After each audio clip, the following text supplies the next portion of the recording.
He still stands in the shadows outside my window. Every night, I see his outline, the prince with eyes like empty pits, staring right at me. Even after all these years, he won't let me forget what happened. And I know he never will. I worked as a servant in the palace when Prince Amadi came to power. He wasn't supposed to be king. His older brother was the rightful heir, but one night, the brother fell ill and died. It was sudden, and everyone whispered that Prince Amadi had something to do with it, but no one dared to speak out loud. In our village, you learn to keep your head down and mind your business. But then things started to get worse. Not long after Amadi took the throne, he became obsessed with power. He believed the spirit of the land would only serve him if he made sacrifices. But not animal sacrifices, human ones. People in the village began to disappear. Mostly the poor, those who wouldn't be missed, like beggars and travelers passing through. But the prince wasn't careful. He started taking palace workers too, thinking nobody would notice. One night, he called me to his chambers. The room was cold, and the smell of incense was thick. The prince sat there, his face half hidden in shadow. He smiled at me, but his eyes were dead. He told me he needed my help with a special task. He made it sound like an honor, but I felt the fear tighten in my chest. He led me to a hidden chamber below the palace, a place I never knew existed. The air was damp, and the walls seemed to sweat. In the middle of the room, there was a pit, deep and dark. I saw something move at the bottom, a hand, reaching out, desperate. The prince handed me a shovel and told me to start burying. I froze, my hands trembling, but he grabbed my wrist, his grip like iron. He whispered in my ear that if I told anyone, my family would be next. I had no choice. I started shoveling, covering the person in the pit. It was a young girl, barely older than me, her eyes wide with terror. She begged me with her last breath, but I kept going, dirt falling onto her face, her voice fading. I felt like I was digging my own grave too. When it was done, Prince Amadi patted me on the back like I'd done him a favor. But I knew I was trapped. After that, I couldn't sleep. I'd hear whispers coming from the ground beneath the palace, soft and broken, like they were calling out for help.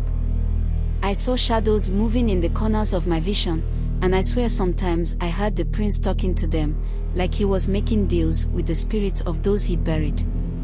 His face grew pale, and he stopped coming out during the day. He spent his time in that chamber, muttering to the dead. One night, I heard screams from below, but this time they weren't from the victims. They were from Prince Amadi. I rushed down to the chamber, thinking maybe I could save him or, at the very least, escape whatever was coming. But when I got there, the pit was open, and he was standing over it, his face twisted in horror. He turned to me, his eyes wide and wild, and he said, "They're coming for me. They want me to join them." I didn't know what he meant, but then I saw them, figures crawling out of the shadows, their faces half-rotted, bodies covered in dirt. They surrounded him, dragging him toward the pit, their fingers like claws digging into his skin. He screamed for me to help, but I just stood there, frozen, unable to move. Then, as they pulled him into the darkness, he reached out, grabbing my arm, his grip so tight that I thought he'd pull me down with him. I fought back, kicking and clawing until his hand slipped, leaving a deep bruise on my wrist. They dragged him into the pit, and the earth swallowed them whole. The chamber went silent, and I ran. I ran and never looked back. But the bruise on my wrist never faded. And every night, I see him standing outside my window, his eyes dark and hollow, whispering for me to join him. He never stops watching, waiting. And I know that one day, he'll come for me too. After that night, I left the palace and the village behind. I thought I could outrun the memories, the shadows, and that cold grip on my wrist. But the truth is, I can't. The nightmares followed me. I see Prince Amadi's face every time I close my eyes, twisted in terror, his mouth wide open in a silent scream as the shadows pulled him down. It's like his ghost lingers, tied to me by that last desperate grip.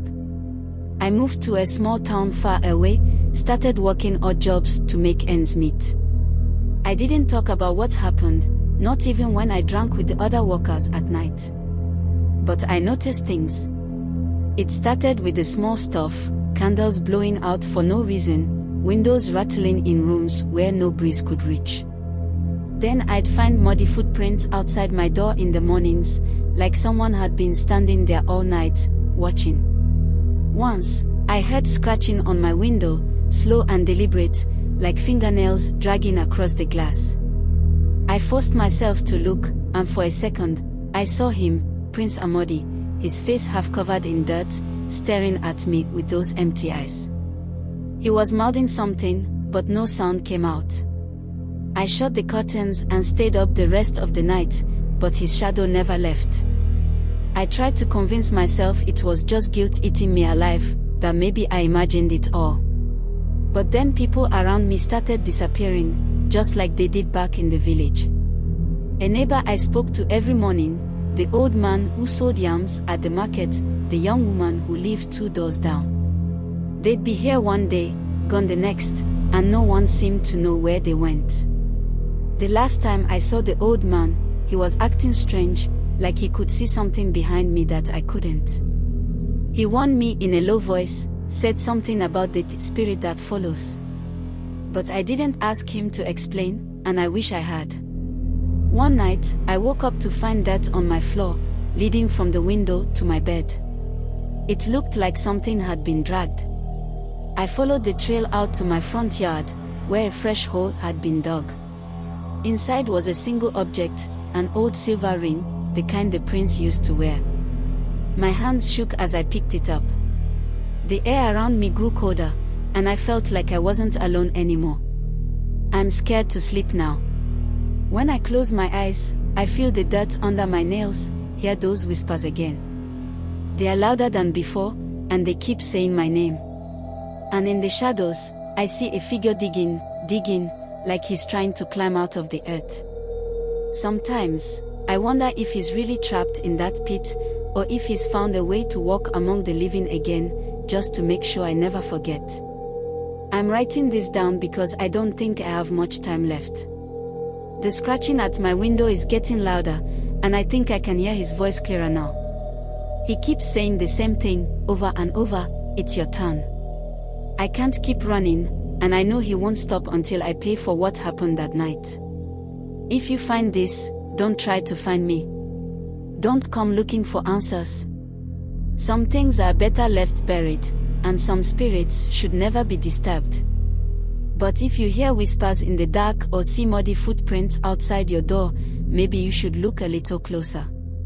Because it might just be him, searching for his next victim.